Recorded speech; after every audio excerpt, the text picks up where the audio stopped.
the crucial interface between land and sky.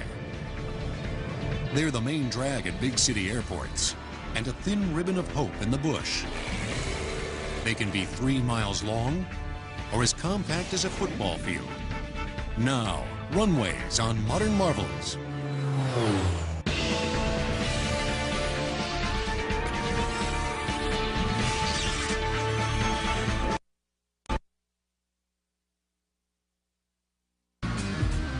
The runway. It just might be the most underappreciated piece of infrastructure in America. Bridges and tunnels get all the oohs and ahs, but runways are the backbone of the aviation industry, which is the backbone of the transportation industry. Every day, 175,000 aircraft take off and touch down on runways in the U.S. Everything sort of revolves around the runway. Every pilot that goes out there trusts the airport proprietor, air traffic control, that they have 9,400 feet of absolutely the safest runway that we can provide for them. Runways aren't really the most glamorous of structures, certainly, but they do form the basis of the air transportation system. I mean, you really have to get down and get up from somewhere. So they are, of course, very important. I've been flying for 20 years, and the first thing you have to learn is how to take it off and how to put it back on the ground. All the rest of your mission you learn later, but if you can't get it in the air and get it on the ground, you can't go any further than that. Before we go any further, let's make one thing perfectly clear. Runways are never under any circumstances to be confused with ordinary roads, or even the interstate. In terms of layout, construction, and design, the runway is to the interstate, as the interstate is to an urban sidewalk, and for the same reason. Sidewalk, highway, and runway each have to handle progressively greater loads of stress. The runway must accept tremendous forces on it. The landing of a 500,000-pound aircraft going in excess of 140 miles an hour puts a tremendous strain on the runway structural limitations. So the runway has to be elastic. It has to be built in such a way that can accept this huge weight and accept the heat that's generated by the stopping aircraft and not deform. So it's very complicated. The complications begin in the planning stage. Before any paving is poured, a host of ground, subsoil, line of sight, and wind studies must be conducted. Planes need wind to take off and land into, and surveyors have to draw up a wind rose, a map of wind patterns that will dictate the layout of the airstrip. A precise assessment of surrounding terrain, including mountains and skyscrapers, is also critical to make sure that planes will have room to clear such obstacles in time. Runways are made of either concrete, which lasts longer and has less give, or asphalt, which is cheaper but requires more maintenance. Deciding what kind of finish to put on the asphalt or concrete is a crucial call. That's because runway slickness, caused by everything from rain, snow, and ice to oil, to tire skid marks in the touchdown zone, is a huge concern for everyone, from tire and plane manufacturers to NASA to the FAA, all of whom have conducted extensive runway weather and skid tests. If you think driving the freeway in a storm is dicey, imagine breaking through dense clouds about 10 seconds before hitting a snow-covered runway at 160 miles an hour. This hydraulic sled track at NASA's Aircraft Landing Dynamics facility in Hampton, Virginia, is used to simulate high-speed landings in torrential rainfall of up to 40 inches an hour. It was here in the 1960s that researchers came up with an invaluable weapon in the fight against runway skid. Grooving. Creating narrow runoff canals in the paving through which water can drain is a simple but revolutionary idea that has changed the look and texture of runways. As the airplane operating speeds increase, they couldn't get rid of the water fast enough, and hence there would be a pressure buildup that would lift the tire off the pavement, much like a water skier. And we felt that if we added channels to get the water off of the runway quicker, that would help solve the problem. Grooving is now used on 800 runways in the U.S. and on thousands of miles of highway throughout the country. In case grooving fails, some airports, especially those with runways that abut large bodies of water, have adopted a last line of defense against runway skid. This styrofoam-like bed, developed by the FAA, was installed in 1998 to keep planes at New York's LaGuardia from sliding into Flushing Bay.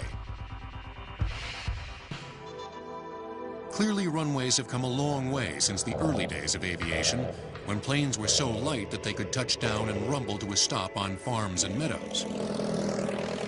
The typical runway has actually evolved from a grass field, and if they were really pressing for efficiency, they mowed the grass. But sooner or later, as aircraft evolved, they found that the grass caused additional drag on the wheels of the airplanes, so they went to bare dirt surfaces. Dirt was better, as long as the skies were clear. But landing on dirt in a heavy rain was a risky proposition. If you were the unfortunate victim that was the first lander and you didn't know what the condition of the field was, and your wheels sunk into mud up to the hubs, you know, when you were still going 40 or 60 miles an hour, it could really be disastrous. The next logical step was the paved runway, which was little more than a paved highway, and first appeared at the end of the 1920s. Made of concrete, this revolutionary advance enabled pilots to make all-weather takeoffs and landings at any time of day or night. Until the 1930s, many smaller airlines landed on water. One of the first passenger airlines was a seaplane service in St. Petersburg, Florida. Flying boats, as they were called, had a smooth, reinforced underbelly and needed just a few hundred feet of calm sea to land and dock. But landing on water, in effect, a moving runway, was full of hazards, and many lives were lost in the 30s when pilots dipped their wings into high waves and tumbled to destruction. By the end of the decade, water had given way almost entirely to concrete. LaGuardia, the first major airport in the U.S., was built in 1939 and boasted 2 landmark runways, each nearly a mile long. But even that wasn't long enough for the new generation of bigger, heavier planes spawned by World War II and the ascendancy of jets in the 1950s and 60s, which doubled the weight of previous planes.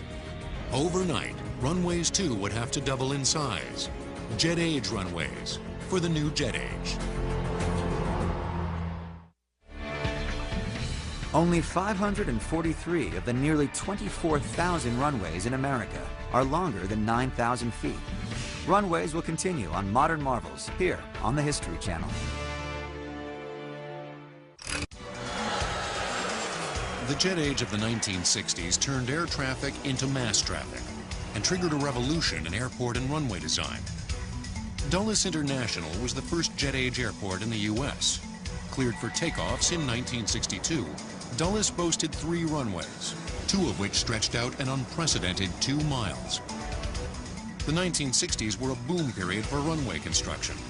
Old runways had to be extended and widened, and new runways had to be built to handle the increase in traffic and the immense stresses of the latest jets.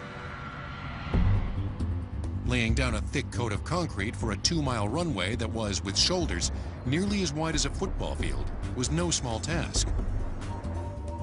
And runway contractors were quick to adopt slip-form paving, a streamlined technique developed by the highway industry as the preferred means of tackling the job. With slip-form, paving is continuous. The wet concrete is dumped in front of the paving apparatus, where it is churned and then shaped into a solid slab a few yards away in the rear. The paver moves 1.5 feet a minute, or about 10,000 feet in 5 days. Keeping the process going is all important, since any stop risks a bump in the runway. Because slip-form uses a very stiff mix of concrete, the paving can be laid out without fixed side forms to hold the wet slab in place. This runway, constructed in Atlanta's Municipal Airport in 1969, was laid out in 25-foot wide, 2-mile-long strips. 6 strips were laid side to side to complete the job. Unlike today's runway mixes, which can be ready for traffic in 1 to 3 days, 1960s concrete usually took 2 weeks to set. In order to toughen the runway for the punishment to come, a steel mesh was placed between 8-inch layers of concrete. The mesh spreads the stress loads of landing craft. Dowel bars were also strategically placed to connect adjacent slabs. The 21st century so far is still the age of jets, and runways today are constructed in much the same way as in the 1960s, and to the same general specifications. They range in thickness from 6 to 50 inches, depending on the weight and intensity of the traffic they'll have to bear, but they are not evenly thick throughout.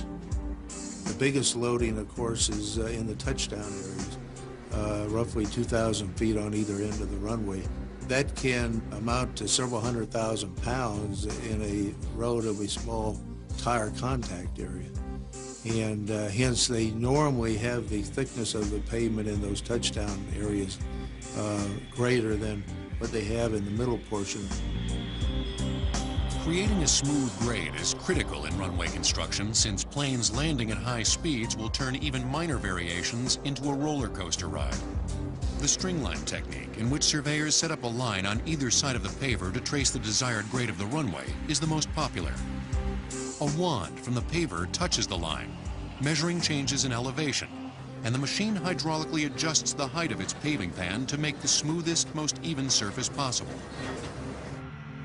A smooth runway is just one aspect of what makes a safe runway, and runway safety is an enormous concern, especially after construction, when the runway is running.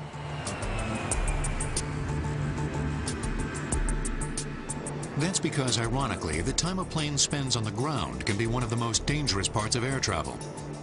Runway collisions between planes have killed 49 people in the U.S. since 1990, although only 6 since early 1991. And incursions, violations of runway space by aircraft and other vehicles, hit an all-time high of 431 in 2000. There were 383 such incidents in 2001. In fact, the worst commercial crash in aviation history was caused by a runway smash-up in Tenerife in the Canary Islands in 1977, when 2 747s collided on takeoff, killing 583 people. There are some airports that have what have clearly become known as hot spots, where repeated incursions, whether they be pilot deviations where a pilot made an error, or a vehicle making a runway incursion or going someplace on the airport where they're not supposed to. Those hot spots have been identified on those airports, made a matter of record, and the FAA and the airport proprietors worked really hard as a team to fix those areas. Human error is the main cause of runway incursions. And since the mid-90s, both the FAA and NASA have been developing crash warning systems designed to keep pilots on top of airfield traffic. Like this advanced cockpit display system, created at NASA's Langley Research Center. The system uses GPS signals, traffic sensors, and NASA software to create an electronic moving map that shows and sounds an alert whenever an incursion is about to take place. Runway traffic. Another serious but sometimes subtle danger on runways comes in the form of rubbish, or FOD, which is the acronym for Foreign Objects and Debris. Rubbish, chunks of asphalt or concrete, loose bits of rubber can all wreak havoc in the engines of a jet. FOD has been a factor in 29 accidents in the U.S. since 1990, 7 of them deadly. It was FOD in the form of a 16-inch piece of metal that had fallen off another plane that caused the supersonic Concorde to crash outside Paris in 2000, killing all 109 passengers and crew. The metal punctured the Concorde's front tire, firing heavy chunks of rubber into the jet's fuel tanks, which ignited. With our jet engines pushing through so much air, they act like vacuum cleaners on the front. And if your jet engine is mounted on your jet so that it's low enough, it can just pick a rock right up off the ground and suck it through the engine, and that in itself causes a lot of damage. Objects must be attended to at all times at an airport, day and night, because frankly the pilot cannot see it when he lands. It is simply too small, and the landing evolution is too quick for a pilot to be able to discern objects on the runway. Many airports use special suction vehicles that can pick up pebbles and loose turf where they conduct FOD sweeps. In between, inspectors make daily runs across the airfield, eyeballing for FOD. But they have to be quick about it. With planes taking off and landing every 2 minutes, there's not a very large window of opportunity before the inspector himself becomes a piece of FOD. We're going about 100 right now. We're nearing the end of the runway here. Everything looks good up until now. Okay, runway inspection is complete. One of the most dangerous, common, and least publicized hazards to runway safety is posed by birds. Meet Elvis, a falcon that patrols the skies around McConnell Air Force Base in Wichita, Kansas, keeping the airspace safe for planes by terrifying other birds. Falcons are very effective on some species of birds, especially these smaller birds that are out here. Gulls, they all recognize him as a natural predator, and they all just leave the area. A handful of airports have resorted to falcons, including JFK, which has one of the most serious bird problems in the country and employs no less than 15 falcons to help clear the skies. McConnell, which sits beneath a major migrating route for geese, ducks, and other waterfowl, has about 100 bird strikes a year. Overall in the U.S., no less than 43,000 bird strikes with civil aircraft have been reported since the FAA began keeping records in 1990. Officials believe that most bird strikes are unreported, and that the actual number is 5 times that high. Total damage from bird strikes to commercial air carriers each year worldwide is $1.2 billion. Every airport that has birds in the vicinity must contend with the likelihood that birds will fly through the operating airspace and present a hazard to aircraft on landing and approach, either by being ingested in the engine or striking the aircraft windscreen or surface and causing a deformity and damage to the aircraft. There are many reasons for the dramatic rise in bird-plane collisions in recent years. For one thing, jet engines are more powerful than ever and can suck up just about anything that crosses their path. They're also quieter than ever, making it harder for birds to detect aircraft and get out of their way. For another, the population levels of many once rare species have exploded in the U.S., especially around marshland and open fields, just the kind of terrain that airports frequently border. 90% of all bird strikes are with birds protected by federal law, like red-tailed hawks, Canada geese, and sandhill cranes. Probably the most significant in terms of damage are the ones that go into the engines. We took a bird in one of the engines, and we were too far down the runway to stop, so we went on around and came back and stopped, only to discover upon the shutdown about $250,000 worth of damage to the blades. And now that's significant. What was significant to me was that the engine was still running, and I was happy with that. The bird strike problem is so serious that both the military and engine manufacturers have been testing aircraft since the 1970s, firing dead chickens and other fowl at windshields and into the engines of new jets. The military won't buy an F-16, for example, unless it can withstand a direct hit from a 4-pound bird at 550 knots. The U.S. Department of Agriculture, meanwhile, has an entire research facility near Cleveland dedicated to coming up with new weapons to wield against birds. This laser holds some promise, nudging birds gently out of harm's way with a beam that birds are afraid to cross. As do these high-intensity pulsating lights that could soon be fixed to the wings of aircraft. The lights would scatter birds just quickly enough for planes and jets to make it through without a strike. Until the new tools are available, falcons like Elvis will continue to play a crucial role at McConnell and other airstrips. These birds basically establish their territory out here. If they're flown every day, the resident populations of birds here start thinking, well, there's a falcon that lives out there, and so they subsequently stay away. He costs about $1 a day to feed. He's about, anywhere from $1,000 to $2,000 to buy. There's a lot of hours of time and training that go into getting where he's at. He's only flown out here for a little over a month now, so he's just getting started by. Within another 2 months, he'll be cooking out here. He'll chase everything in sight. Helping Elvis at McConnell is an English setter named Pepper. Her job is to flush birds out of the grass that grows around the airfield. And they get along great. Pepper's a good girl. She loves it out here. I mean, she could run all day. She never gets tired. Elvis, on the other hand, is a little more temperamental. They were raised together and just get along fine.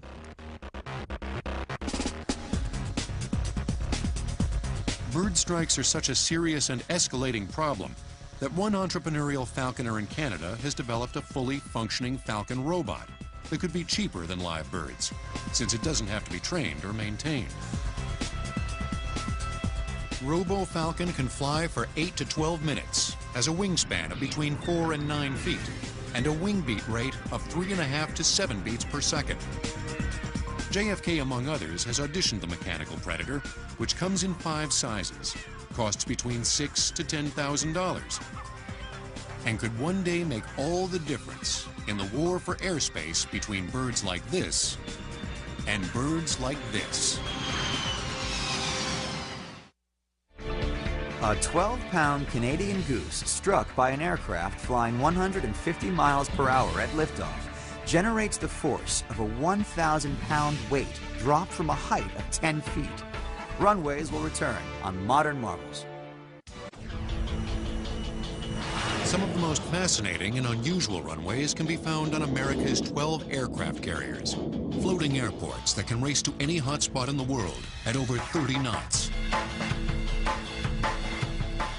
These behemoths carry a fleet of up to 80 planes, but their runways are just 400 feet long, stretching out across barely half the deck of the aircraft carrier. Space, to say the least, is at a premium.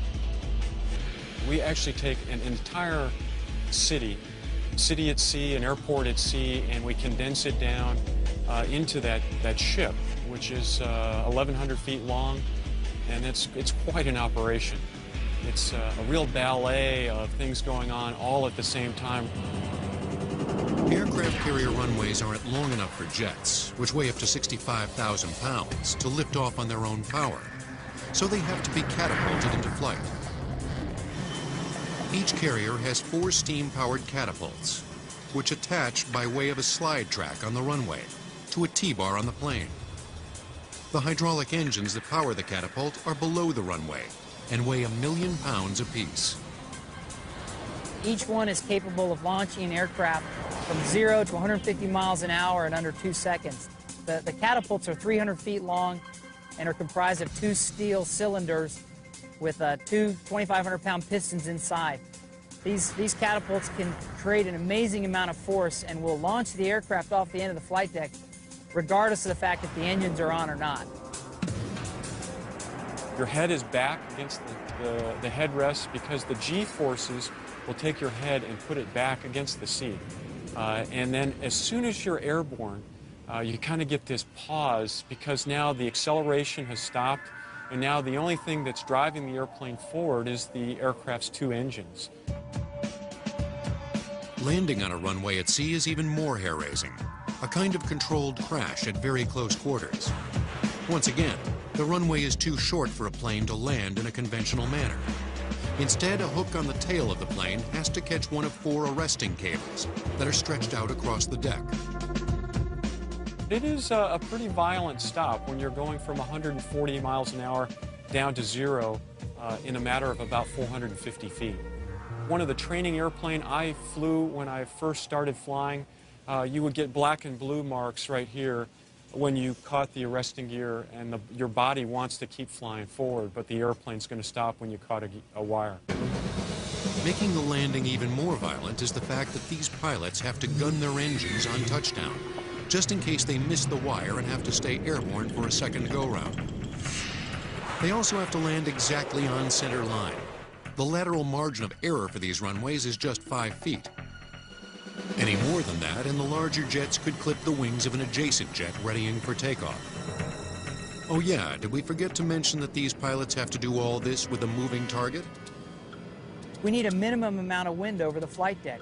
However, we're frequently out in the Persian Gulf and there's no wind at all, and the carrier has to create that wind. So the carrier will be going 25, sometimes 30 knots through the water. From the perspective of the pilot orbiting overhead the carrier in preparation for landing, he's looking down watching the carrier cruise through the water 25 knots. It almost looks unreal that he's now going to land that plane on it.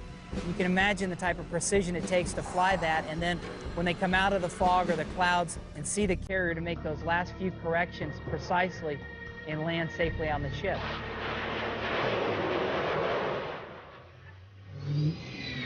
Not surprisingly, the pilots don't always manage to land. The average success rate for catching a cable is about 90%. Sometimes pilots catch the wire, but the hooking mechanism itself goes awry. Which is why the Navy is always interested in testing other specialized landing gear, like this arresting web. The idea of rigging of military vessels so that you can launch planes at sea goes back to the earliest days of aviation. A daredevil pilot flew a biplane off a warship in 1910, and a decade later, the U.S. Navy converted a coal ship with a wooden deck into the USS Langley, America's first aircraft carrier. Planes of the period were light enough to launch off the deck without the use of catapults, although launching devices were introduced in 1915. But arresting cables were critical from the start in bringing aircraft to a stop.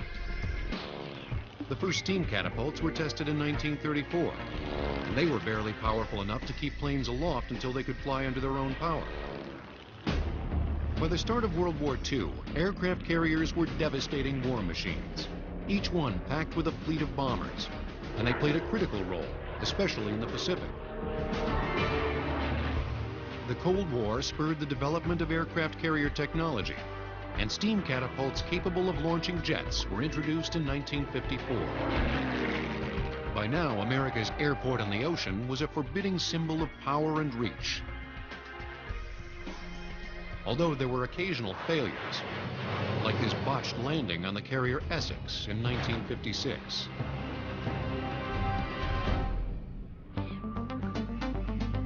Keeping those failures to a minimum today has a lot to do with paying constant attention to the surface of these cruising airstrips. Skid problems are a huge concern, more so than on conventional runways, since the aircraft carrier exists in an all-wet environment that can pitch and roll at any time. We've seen waves of breaking over the flight deck, 60 feet tall waves, sometimes where the bow is pitching down plus or minus 20 feet. So we need to have an environment where the planes can move safely on the flight deck and provide good traction. Every 18 months, the steel-plated runway is resurfaced with non-skid, a texturized coating made up of metal and sand. The application of this special surface takes weeks to put on. It has to be stripped down to bare metal, and then once the environmental conditions are right, we will lay this down with very specialized paint brushes to ensure that the grain is correct. And it takes about 4 days to cure and make to the required hardness. So this will stand up to the pounding of aircraft and the tail hooks slamming down on the surface. The slamming of the tail hooks is incessant. The maximum tempo or rate of takeoffs and landings on an aircraft carrier is 2 takeoffs and 1 landing every 37 seconds during the day, and 1 takeoff and landing every minute at night. The crash rate for aircraft carrier landings is 2.15 for every 100,000 touchdowns. Runways will return on Modern Marvels.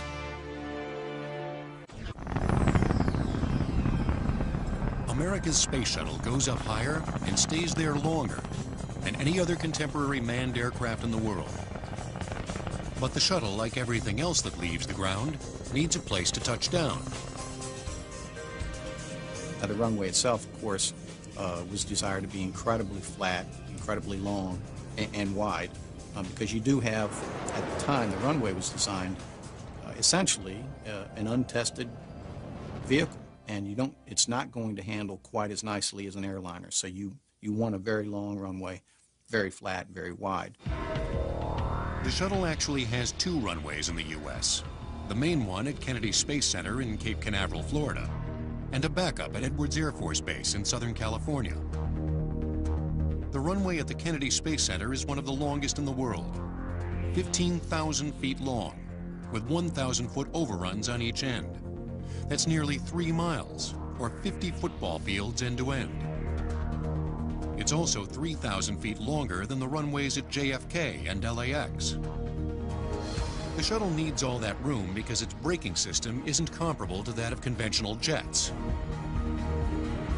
Jets shift their engines into reverse thrust to slow themselves down. But the shuttle doesn't have jet engines. It's launched by rocket power and glides home. And so it has to rely entirely on wheel brakes, a drag chute, gravity, and a whole lot of runway room. NASA has been conducting runway tests at its Aircraft Landing Dynamics facility in Hampton, Virginia, since the mid-1950s. Here, the hydraulically powered slide track can simulate shuttle touchdowns, testing tires and runway surfaces at the same stresses as at the Kennedy Space Center. We use a carriage, a tubular steel carriage that weighs almost 60 tons. To get it up to speed, we fire a jet of water at the rear of this carriage and accelerate it from 0 up to 250 miles an hour in just about 2 seconds. There's about 20 Gs of acceleration during that process. And then once we get the carriage up to speed, it coasts down the remainder of a half-mile-long runway. And during that time, we apply the vertical loads that the tire would see during a true orbiter landing. Tires are a critical piece of the shuttle runway equation, even more so than with commercial jets, which are actually much heavier. That's because the stress per tire on landing is much greater for the shuttle. A 747 has 4 tires per main landing gear, whereas the orbiter has 2 tires per gear. But because of the aerodynamics of the shuttle, the individual tire loads go sometimes 2 to 3 times the individual tire loads on, say, a 747. In terms of pounds, you might see 50,000 pounds on a single tire on a 747 aircraft. For the orbiter, you can see individual tire loads as high as 140,000 pounds.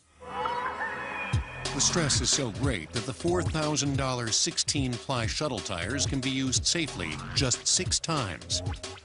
In contrast to the $800 747 tires, which can touch down 250 times. In fact, shuttle tires are only used once. Why jeopardize a $2 billion vehicle plus a crew for a $4,000 tire? Like the tire, the surface of this runway also has to be able to handle the phenomenal stress loads of touchdown, especially in bad weather. Given the higher landing speeds and the heavier weight per tire, concern about skidding was so great when the runway was first built that it was initially coated with an astoundingly rough surface. The texture of the runway when it was originally designed and built was the most aggressive, rough texture of any runway that we're aware of in the world. And again, purposefully designed that way to combat rainfall rates as high as 3 inches an hour, which would flood any other runway in the world. This is a cheese grater surface with really aggressive transverse grooving and very, very rough surfaces. This is great for wet runway performance, but it's terrible for wear. The problem was the surface was so rough it was chewing up the tires, especially when any kind of crosswind was pushing the tires against the grain. Within the first 5 landings, we would see tires that had some of their carcass cords showing. There's no other airplane in the world that would perform a single landing in relatively benign conditions and yet have wear into the structure of the tire. After many experiments, Langley toned down the runway surface, coming up with just the right balance between anti-skid and wear and tear. Because of the extreme levels of touchdown stress, the shuttle runway has to be one of the toughest, most stable, and crack-resistant runways in the world. Which is amazing considering that it was built on Florida swampland and had to be solidified with compressed earth dredged from nearby canals.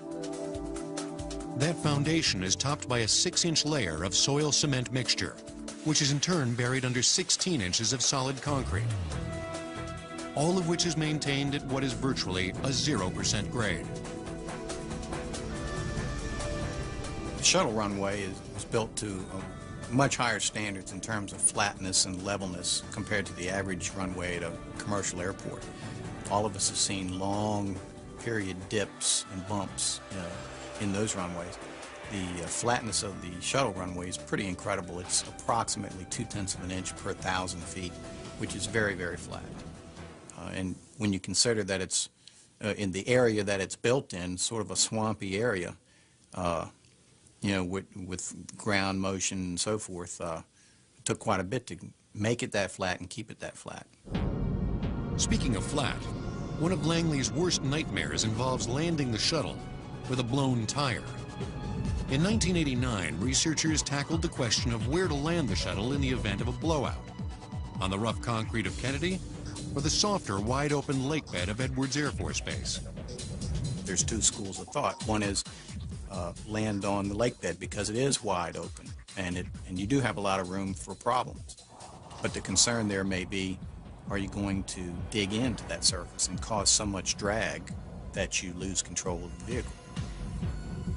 On the other side of the coin, if you're on a concrete runway, we've done tests here at our facility that have demonstrated the fact that you can adequately control the vehicle. The friction won't be too high, but you're likely to get a tremendous amount of damage because you're grinding through your tire, your wheel, your brake stack. After rigging up small-scale tests at Langley, researchers decided to stage a much more realistic shuttle blowout, using a Convair 990 with a shuttle tire and landing gear mounted in its belly. The idea was, in fact, to blow the tire up on purpose and continue the test and drag the wheel and all the parts down the runway and measure the drag forces associated with that. Okay, keep the reverse on. We're on the hub. We're on the hub. Lift the tire. Stop this. Stop this. Stop this. Reverse on. And once it blows up, you see this tremendous ball of flame behind the aircraft that doesn't stop until they pick the tire up off the ground. The flame is caused by a volatile combination of rubber and aluminum dust that gets kicked up as the tire and wheelbase scrape the concrete. Aluminum and rubber just happen to be two key ingredients of rocket fuel. Despite the damage, however, the tests proved that landing on concrete at Kennedy is controllable and relatively safe. And that's where the shuttle will touch down if it ever has a flat. The water jet propulsion system at Langley ejects 10,000 gallons of pressurized water and within 2 seconds thrusts the 54-ton carriage 400 feet up to a peak speed of 250 miles per hour. Runways will return on Modern Marvels. Most aviation takes place in and around urban areas, where runways are hefty pieces of infrastructure that have been designed and constructed with great care. For those who like to fly on the wild side, however, runways aren't quite so reassuring.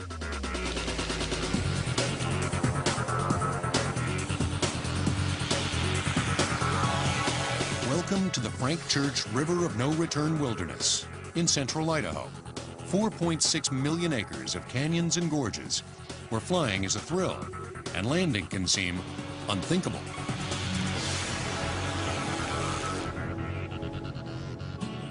Lori McNichol has been flying bush planes in Idaho's backcountry for 20 years. We have over 48 different airstrips that we can land at. And these airstrips are in the heart of the wilderness. They are cut out of just the side of the hill.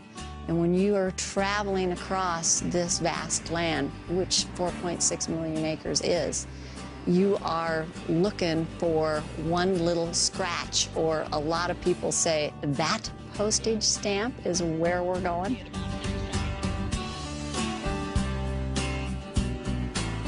Each landing area has some type of gotcha. And it may look great when you're circling overhead, but when you turn final and you have to tell yourself, that you're committed, that there's simply no go around here. You have to be ready, and you never know what you're going to get. That's partly because what you're going to get is 100% natural. These runways are made out of the grass, dirt, and gravel that were found on the site. In fact, it's against the law to bring outside materials into this wilderness, or even to move found elements like gravel from one spot to another. Indeed, it's even against the law to build runways here, and most of these airstrips date from the 1930s and 40s, when pilots and backwoodsmen fashioned them entirely by hand, pulling out stumps and rocks and cutting down trees. They are maintained today without the use of any mechanical tools that might disrupt or seem out of place in this protected environment. Even wheelbarrows are banned. A little bit on the flat side, looking pretty good. I'm looking at that spot that I like, lining up at the end of the runway. The Soldier Bar runway in the heart of the River of No Return wilderness is 1,600 feet long and 4,200 feet above sea level. We're here. The surface consists of grass and embedded rock. Rubber strips wedged in by hand act as water bars to prevent erosion caused by rain. This runway is called Cabin Creek because it actually rests on a dried-out creek bed that was painstakingly cleared of everything except the hard-pan gravel on which planes now land.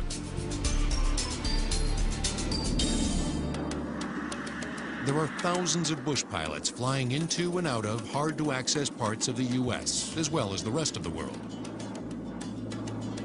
Alaska is still the bush pilot center of the world, with some flyers bringing everything from groceries to mail to tourists to otherwise inaccessible communities. And oftentimes landing on improvised runways made out of packed snow and ice. Florida is another haven for bush pilots. Only here, the flyers specialize in taking off and touching down on water, much like aviators did with the boat planes of the 1920s and 30s. Water, surprisingly, is trickiest when it's calmest, and the glassy surface is hard to read. You have no depth whatsoever, so that when you set up your descent profile and you try to focus on something, you really try hard to have some type of land or shore in view, but very often you don't. So you're waiting for that water, and it's very, very important to make this landing in quite a stick-back fashion. Bush runways are in fact the most dangerous airstrips in the world. Every year in Idaho alone, some half-dozen pilots die trying to bring their planes down. But for backcountry flyers, the danger is part of the appeal. The reason why we're all driven is because of the challenge of each runway that we approach. Each and every runway with its own set of gotchas and its whole new look. You can go to that same strip day after day and it has something different to give you. And that's what we love about it. It always keeps us on our toes. On our toes probably isn't the way most of us want to feel when we're about to take off or land in a 747. The runway is one part of the flying experience that we expect to have a lot of confidence in, and for good reason. These strips of terra firma, whether they be made of concrete or riverbed gravel, are an essential part of the flying equation, which is the paradox that lies at the heart of aviation. In order to get up into the air, you need to have a